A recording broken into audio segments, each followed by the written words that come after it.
अच्छा, एक छोटी सी कन्फ्यूजन है जो मैं स्टार्टिंग में ही क्लियर कर देता हूँ। बहुत से बच्चों के मेरे पास मैसेजेस आते रहते हैं कि मैं अपनी वीडियो में जो बोलता हूँ कि संडे को एक मास्टर क्लास रहती है 12 से 1 बजे दोपहर को, और हर सैटरडे संडे 8 बजे से 9 बजे तक हमारी बेसिक क्लास भी चलती हैं। और वहाँ पर मैं बोलता हूँ कि इसके मैं कोई एक्स्ट्रा चार्ज नहीं ले रहा हूँ। So what does that mean? इसका मतलब ये नहीं है कि ये सबके लिए भी अभी अवेलेबल है, अभी सबके लिए अवेलेबल नहीं है। मतलब जो हमारी नॉर्मल बैच में लोग पढ़ रहे हैं, उनको अगर एक्स्ट्रा से कुछ क्लासेस चाहिए होती हैं तो वो ये एक्स्ट्रा क्लासेस वहाँ अवेलेबल हैं, और इनका मैं अलग से कोई चार्ज नहीं ले रहा हूँ। तो मैंने वो चीज़ वहाँ पर बोली हुई है, ठीक है। तो इस चीज़ को अदर वेज में ना लें, ठीक। अभी फ़िलहाल बैच अवेलेबल हैं और एक्स्ट्रा क्लासेस और आपका मास्टर क्लासेस भी अवेलेबल हैं। चलिए आज की क्लास हम शुरू करते हैं, और इसमें आप लोगों को वो सारी चीज़ें सीखने को मिलेंगी जिन लोगों ने आज हमारी मास्टर क्लास अटेंड की होगी। तो मैंने वहाँ पर बी का टॉपिक आप लोगों को पढ़ाया था।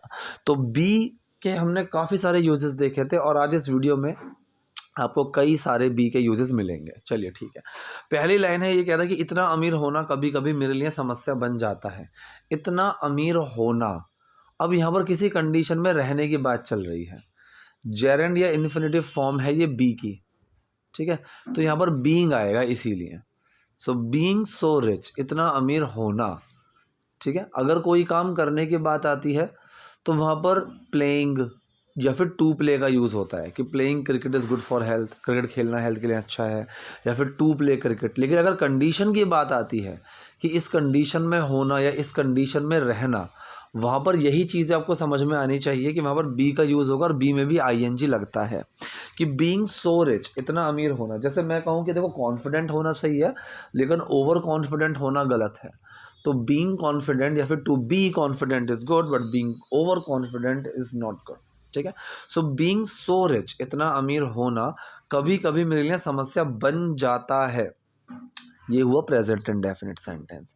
समटाइम्स, कभी कभी, इट बिकम्स, ये बन जाता है, बिकम, ओहो ये कम्स लिख दिया मैंने, ये बिकम है।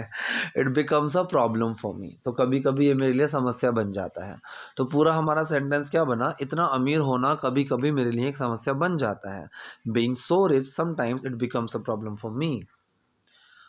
अब इसने बोला कि और आप चाहते हैं कि मैं आप पर विश्वास करूं, और आप चाहते हो कि मैं आप पर विश्वास करूं, ठीक है। अब यहाँ पर मैं क्लास में भी बता चुका हूँ, वीडियोस में भी बता चुका हूँ कई बार, एक छोटी सी टर्म है कि जब कोई किसी दूसरे से कोई चीज़ चाहता है तो एक सिंपल सी फॉर्मेशन है जो हमारी काम करती है। सबसे पहले वो सब्जेक्ट आएगा जो चाहता है, फिर वांट आएगा, उसके बाद वो इंसान जिससे चाहते हैं उसके साथ टू आ जाएगा, फिर वो काम। सबसे पहले जो इंसान चाहता है, फिर वांट आएगा, फिर वो इंसान जिससे हम चाहते हैं उसके साथ टू आएगा, फिर वो काम जो हम चाहते हैं। ये सिंपल सी फॉर्मेशन है। तो और आप चाहते हो कि मैं आप पर विश्वास करूं, यहाँ कौन चाहता है? आप। एंड यू वांट, यू के बाद वांट आया, किससे? मुझसे। मी टू, किस चीज़ का? विश्वास करना। And you want me to believe, ठीक है। And you want me to believe you, और तुम चाहते हो कि मैं तुम पर विश्वास करूं। ये कह रहा है, खैर अब है तो है। अब यहाँ पर एक छोटा सा फ्रेज है आप लोगों के लिए, it is what it is. इसको हम कई तरीके से बोलते हैं। अब जैसे मान लिया कोई चीज़ हो गई और दूसरे को उस पर यकीन नहीं हो रहा है कि यार ये कैसे हो गया, और जब बोल रहे हैं भाई ऐसा है तो ऐसा ही है, ठीक है, अब है तो है, ठीक है। तो हम हिंदी में जब कई बार इस तरीके से बोलते हैं ना, अब भाई है तो है, अब इसमें कुछ नहीं कर सकते, ठीक है। So it is what it is, कि अब तो ऐसा ही है, अब यही करना पड़ेगा, अब तो यही चीज़ है। तो खैर अब है तो है, well it is what it is. इसने कहा कि क्या आप थोड़ा समझाएंगे? अब यहाँ पर समझाएंगे, ऐसी जगह पर आप विल या वुड दोनों का यूज़ कर सकते हो, ठीक है। सेंस क्या है, मैं आपको सेंस समझाता हूँ। कोई भी ऐसा काम जो हम बहुत बाद में करेंगे, बहुत बाद में, ठीक है, मतलब जैसे कल करेंगे, परसों करेंगे, अगले हफ्ते करेंगे, तो वहाँ पर तो स्पेसिफिकली विल का ही यूज़ होगा, ठीक। लेकिन कई सारे काम ऐसे होते हैं जो अभी, मैं अभी करूँगा, जस्ट, ठीक। तो ऐसे सेंस में हम वुड का यूज़ कर सकते हैं, विल का भी यूज़ कर सकते हैं, ठीक है। तो आई वुड गो देयर, मैं वहाँ जाऊँगा। जैसे मुझसे किसी ने पूछा कि कौन खेलेगा मेरे साथ, who would play with me, तो वहाँ पर मैं फ्यूचर की बात नहीं कर रहा हूँ, अभी की बात चल रही है। मैंने कहा I would play with you, मैं खेलूँगा तुम्हारे साथ। या फिर मैंने अपनी मम्मी से पूछा, किचन में है, वो कुछ खाने की तैयारी कर रही हैं, और मैंने कहा कि क्या बनाओगे आज। ऐसे सेंस में विल का जो यूज़ है वो थोड़ा सा गलत है। आप यहाँ पर is going to, am going to, are going to लगा सकते हो कि what are you going to make today, क्या बनाने वाली हो आज, उस सेंस में। या फिर आप यहाँ पर वुड का यूज़ करो कि what would you make today. तो ये जो छोटा सा कन्फ्यूजन है लोगों को रहता है कि विल की जगह वुड कैसे आ गया। ठीक, तो 2-3 जगह हैं जहाँ पर विल की जगह वुड आ जाता है। एक तो जो काम अभी जस्ट होने वाली बात चल रही है, दूसरा जब मैं फ्यूचर में श्योर नहीं हूँ किसी चीज़ को लेकर। तो वुड के ऊपर हमारी प्रॉपर एक क्लास हो चुकी है, वहाँ पर मैं वुड को बहुत अच्छे से डिटेल्स में एक्सप्लेन कर चुका हूँ। तो इसने कहा कि क्या आप थोड़ा समझाएंगे, would you explain a bit, या फिर would you explain me little bit. ऐसे आप यहाँ पर वुड का यूज़ कर सकते हैं, कोई प्रॉब्लम नहीं है। नेक्स्ट, इसने कहा मैं तुम्हारे जितनी होशियार नहीं हूँ। अब यहाँ पर एज का यूज़ करेंगे। वैसे क्लास में ये पॉइंट आने वाला है क्योंकि ये जितना उतना हम 3-4 तरह से बनाते हैं। मोस्टली लोगों के दिमाग में जितना उतने का सेंस आते के साथ ही ना एज आता है कि एज से बन जाएगा। बनते भी हैं लेकिन सारे सेंटेंस नहीं बनते हैं एज से। ठीक है, कुछ बनते हैं, कुछ नहीं बनते हैं, कुछ के अलग तरीके होते हैं। तो वो हम क्लास में डिस्कस करने वाले हैं। तो इसने कहा मैं तुम्हारे जितनी होशियार नहीं हूँ। तो यहाँ पर जब एक कंपैरिजन की बात आती है, कंपैरिजन जब आता है तो हम एज का यूज़ करते हैं। उसके जितना, इसके जितना, तुम खली जितने स्ट्रांग हो, so you are as strong as Khali. ठीक है, तो पहले हम एज लगाते हैं, फिर वो डिग्री लगाते हैं जिस पर हम कंपेयर कर रहे हैं, स्ट्रांग पर लगा रहे हैं। ठीक है, फिर हम दोबारा एज लगाएंगे, फिर वो चीज़ आ जाएगी जिससे हम कंपेयर कर रहे हैं। तो मैं तुम्हारी जितनी समझदार नहीं हूँ, so I am not as, degree क्या है, समझदार, इंटेलिजेंट या smart. So I am not as smart, फिर एज किसकी तरह, तुम्हारी तरह। तो यहाँ पर तुम, यू। तो पूरा सेंटेंस क्या बना, मैं तुम्हारे जितनी होशियार नहीं हूँ, so I am not as smart as you. अब इसने समझाने की कोशिश की है, देखो जैसे तुम खूबसूरत हो। ठीक है, यहाँ पर आप लाइक का यूज़ भी कर सकते हो और एज का यूज़ भी कर सकते हो, जैसे कि उस वाले सेंस के लिए एज यू आर ब्यूटीफुल। ठीक है, यू आर ब्यूटीफुल, जैसे कि तुम खूबसूरत हो, तुम्हारे पीछे बहुत लड़के पड़े होंगे। ठीक है, अब यहाँ पर गा गी गे लग रहा है, दिमाग क्या जाएगा, गा गी गे मतलब फ्यूचर, लेकिन ऐसा नहीं है, ऐसा नहीं है।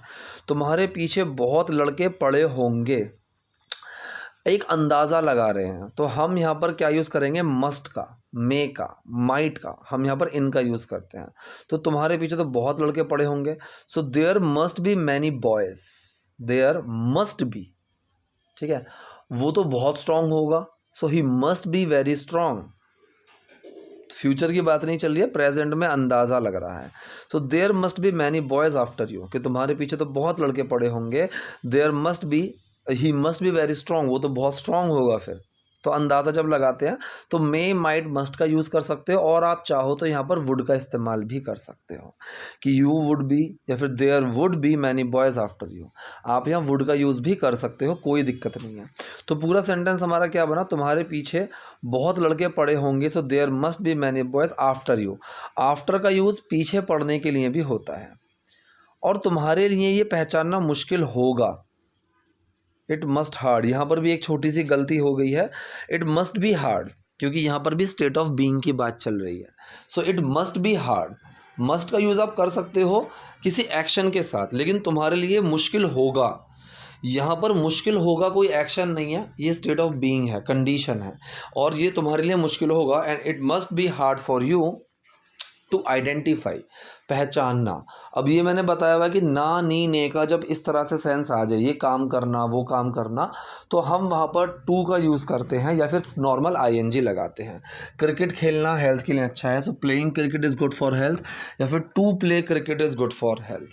तो तुम्हारे लिए ये पहचानना मुश्किल होगा, so it must be hard for you, पहचानना, टू आइडेंटिफाई, या फिर आइडेंटिफाइंग कि तुमसे सच्चा प्यार कौन करता है, that who truly loves you.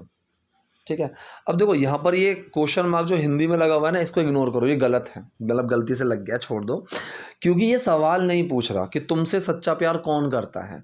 अगर ये सवाल होता तो वहाँ पर क्वेश्चन मार्क भी लगाते और WH वर्ड के बाद हेल्पिंग वर्ब भी आती कि who does truly love you. लेकिन समझने वाली बात ये भी है कि डू, डज और डिड, इनके तुरंत बाद अगर कोई एक्शन आता है तो ये छुपते ही हैं, और ये चीज़ हु वाले सेंटेंस में बहुत होता है, हु किल्ड जैसिका। जैसे कहो किसने मारा, ये सबसे अच्छा एग्जाम्पल लगता है मेरे को, मैं बार बार यही देता हूँ। तो हु डिड किल नहीं आया, हु किल्ड आया, क्योंकि डू डज और डिड के तुरंत बाद अगर एक्शन है तो इनकी हरकत है कि छुप जाते हैं। तो सेम यहाँ पर अगर देखो मुझे सवाल भी पूछना होता कि चलो ये 4 लड़के खड़े हैं, इनमें से तुमसे सच्चा प्यार कौन करता है, तब भी सेंटेंस यही बनता कि हु ट्रूली लव्स यू, ठीक है, तब भी डज बाहर नहीं निकलता। लेकिन यहाँ पर जब साफ साफ दिख रहा है कि क्वेश्चन है ही नहीं, वो बस बोल रहा है कि तुम्हारे लिए ये पहचानना मुश्किल होगा कि तुमसे सच्चा प्यार कौन करता है, so who truly loves you. अब सिंपली इस सेंटेंस को रखो। इस तरह का, हाँ बात तो सही है। अब ये जहाँ पर इस तरह का तो बोलते हैं कि हाँ भाई बात तो सही है, ठीक है, इसको आप बोल सकते हो इट मेक्स सेंस या फिर दैट मेक्स सेंस। मेक में डस छुपा हुआ है इसलिए वो मेक्स है। सेंस का मतलब logic, it makes logic, it makes sense कि हाँ भाई बात का मतलब तो निकलता, बात तो सही है। उस सेंस में इंग्लिश में बोला जाता है दैट मेक्स सेंस। आप इसका अगर नेगेटिव भी चाहोगे तो बना सकते हो, that doesn't make any sense, कि इसका तो कोई मतलब नहीं निकला, भाई मेरे को समझ में नहीं आ रही है, ये तो बिना मतलब की बात है, इसका तो कोई मतलब ही नहीं निकल रहा है, ये तो बेवकूफ़ी है। ऐसी अगर आपको चीज़ बोलनी हो तो आप वहाँ पर बोल सकते हो कि that doesn't make any sense, ये चीज़ कोई सेंस नहीं बनाती है, इसका कोई सेंस नहीं बनता है। ये कह रहा है अमीर होना भी वैसा ही लगता है, ठीक है। फिलहाल अभी तो इसने ये बोला है कि हाँ दैट मेक्स सेंस, कि हाँ भाई मैं खूबसूरत हूँ तो बहुत सारे लड़के मेरे पीछे पड़े हुए हैं, तो मैं जज नहीं कर पाती हूँ कि कौन सा मुझसे सच में प्यार करता है कौन सा नहीं करता है। अब इसने कहा कि अमीर होना भी वैसा ही लगता है, ठीक है, फिर से वही चीज़ आ गई अमीर होना, फिर से बी का यूज़ आ गया, कंडीशन की बात चल रही है। अगर मैं कहूँ खेलना बहुत पसंद है तो टू प्ले या फिर प्लेइंग आ जाएगा, लेकिन इसने कंडीशन की बात करी है कि अमीर होना, तो बी का हम यूज़ करेंगे बीइंग रिच या फिर to be rich. So being rich also feels the same, कि अमीर होना भी ऐसा ही लगता है, being rich also feels the same, कि अमीर होना भी ऐसा ही लगता है। आपके पीछे बहुत सारी लड़कियां पड़ जाती हैं, आपके पीछे बहुत सारी लड़कियां पड़ जाती हैं। So many girls are there after you, simple formation में रखा है, ठीक है। So many girls get after you, आप गेट का यूज़ कर सकते हो, एक्शन के सेंस में लेकर जाना चाहते हो तो इंडेफिनेट फॉर्म में आप गेट का यूज़ कर सकते हो, वरना आप इसको नॉर्मल एक सिंपल फॉर्म में रखो कि there are so many girls after you, या फिर so many girls are there after you. There के साथ यही छोटी सी चीज़ है, या तो देयर के साथ हेल्पिंग वर्ब के लगा के आगे की चीज़ बना दो कि देयर इज़ अ बॉटल, या फिर अ बॉटल इज़ देयर, फिर देयर एंड में आएगा और इज़ हमारा हेल्पिंग वर्ब उससे पहले आ जाएंगे, ठीक है। तो इन दो तरह से आप इन सेंटेंस को बना सकते हो। तो इसने कहा आपके पीछे बहुत सी लड़कियां पड़ जाती हैं, so there are so many girls after you. लेकिन फिर सच्चे प्यार की पहचान कैसे करें, how to identify, how should we identify, how do we identify. अगर आपको सब्जेक्ट निकालना है I we you they he she, तो डू का यूज़ करते हैं, और वाइसा वर्सा कि अगर आपको डू का यूज़ करना है तो हम सब्जेक्ट को बाहर निकालते हैं। जैसे मैं कैसे बोलूँ, मैं कैसे बोलूँ, हाउ टू से, ठीक है, एक तो ये हो गया हाउ टू से। अगर मैं इसमें डू का यूज़ करूँगा तो हाउ डू आई से, ठीक है, हाउ कैन आई से, हाउ डू आई से, या फिर हाउ टू से। आप सिंपल टू का यूज़ भी कर सकते हो। तो इस सेंटेंस में वही एक फॉर्मेशन आई है, लेकिन फिर सच्चे प्यार को कैसे पहचाने, हाउ टू आइडेंटिफाई, या फिर how do we identify, how do I identify, how can I identify, how should I identify, फिर आपको सब्जेक्ट बाहर निकालना पड़ेगा। तो लेकिन फिर सच्चे प्यार की पहचान कैसे करें, but how to identify true love then, ठीक है। तो ये थी आज की वीडियो, आज के सेंटेंसेस। आई होप वीडियो आपको यूजफुल रही होगी। कोई डाउट कोई क्वेरी हो so do let me know in the comment section. Video पसंद है लाइक कीजिए, नए हैं लाइक सब्सक्राइब दोनों कीजिए। Thank you.